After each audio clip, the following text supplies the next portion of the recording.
Well, good afternoon. What we're going to discuss today is an officer-involved shooting.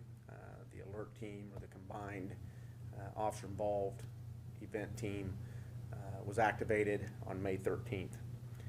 On May 13th, 2024, the Wichita Police Department was investigating a previous complaint of domestic violence in the 1600 block of North Wood Street.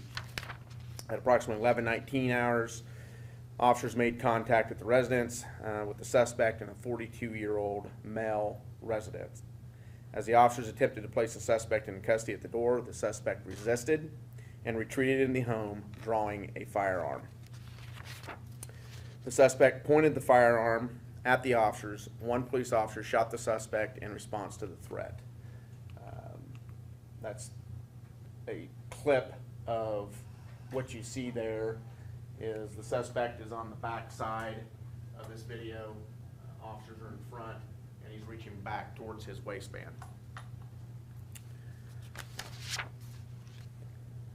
What he actually did is he retreated back into the room, reached back into his waistband, and then drew a weapon, and I'll show you a clip of that as well. A Wichita police officer fired 3 shots in response to the threat, and the officers then started assessing the suspect's condition and called for EMS. The suspect was transported to a local hospital in serious condition. Once the investigation is completed, the facts of the incident will be presented to the Sedgwick County District Attorney's Office for review. Once he's released from the hospital, he will be booked into jail. Right now, he is still at a local hospital being treated for his injuries, under guard, and then he'll be brought here to the Sedgwick County Sheriff's Office jail. So in the next clip, again, you see the suspect drawing a gun from the waist. And then the final clip from the Axon video from the officers, you see where he's retreated back towards the wall, and we'll give you copies of these. And in his right hand here is a weapon. He then drew the weapon, and one officer fired the shots. And so, like I'd said previously, WPD had responded to a domestic call there earlier in the night. He was not on scene. Officers were in the process of entering what's called a pickup for his arrest for the DV. Another family member snuck out of the house after he came back home, called 911, and officers arrived. They asked the people inside if he was there. He was in the basement. They summoned him to come upstairs, and at that point, the confrontation began because they told him he was under arrest. And then, like the videos show, he retreated back towards a back wall, drew a weapon, and pointed at the officers. So at that point, like I said, once we have all the information gathered, we'll present to the District Attorney's Office for any type of charging. So with that, I'll take any questions. Now, I know these things can escalate pretty quickly. Any idea, timeline-wise, how quickly we're talking from the point that they first had contact with him to the point that shots were fired? It was fairly quickly. Once he came to the door and they told him he was under arrest, that transpired very quickly. I don't know the time frame by the time he came upstairs after the officers arrived, but within seconds is when the other confrontation began. And how many WPD officers were initially there? Was there 2? There was 3.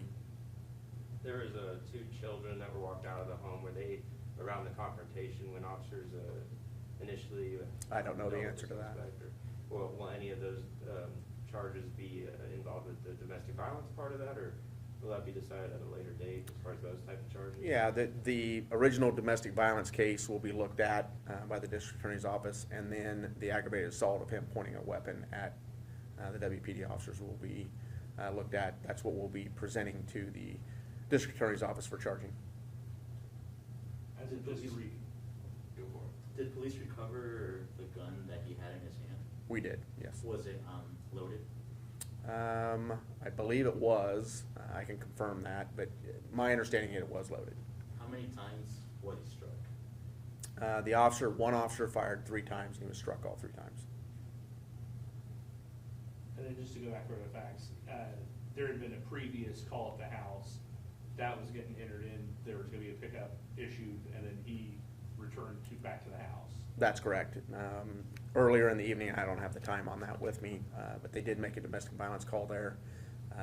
They'd left to enter the pickup, all the information, so if other officers come in contact with him, they can arrest him for the domestic violence case that they had just made. But in between that time, he had returned. Can you provide any more details on the nature of the domestic assault case? Was it against one person, one victim, one person, or? Yeah, I don't have any of the facts of that. But no shots were fired at officers in this case? No, he presented the firearm and then shots were fired. Was he wanted at all? Like, have police had encounters with him in the past? That I don't know. Was he from Wichita, right? Yes, he lives in Wichita. Do you have a age range? Right now, because he's not been arrested and he's not been booked, I do not have that, but I can get that back to you, but we're not releasing any of this information. Do you know if he resided in that house or did he reside someplace else? My understanding, he resides there at that residence. Any idea where he went in the time between when he fled? I don't have any idea where, I don't know, so. There's a timeline on his condition to be well enough to be transferred here? Or? That's up to the medical people, so they haven't informed us of when that might happen. Did you say where he was struck? No, I haven't yet, Okay. so. Anything else? I have a question regarding another incident, the remains that were found in Belle Plaine, I believe a couple days ago. Are there any updates on that? Have they been identified? Anything along those No, lines? we're waiting for DNA testing to come back. We have our suspicions. We've notified some family of what we think the victims might be down there based on other things that we have observed.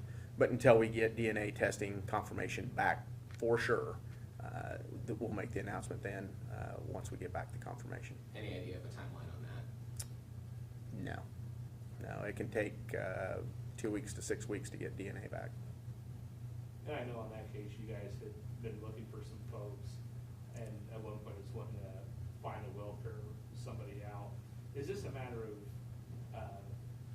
evidence being located someplace else to make you believe that there is a crime committed, or? Are you talking about what he just asked? Yeah, Okay, can you repeat that, please?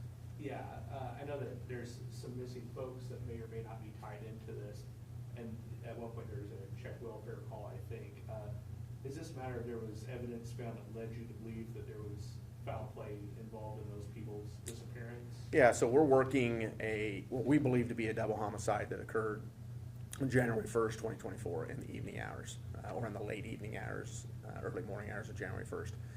From that particular case, or the evidence on the scene, we felt that there was 2 people that had been murdered there. We had not located the bodies, and at this point, it appears that those victims might be the bodies that were recovered in Sumner County. But we cannot confirm that yet until we get DNA back. Do you believe there would be suspect or suspects outstanding from that then? There's the possibility of one being outstanding, yes.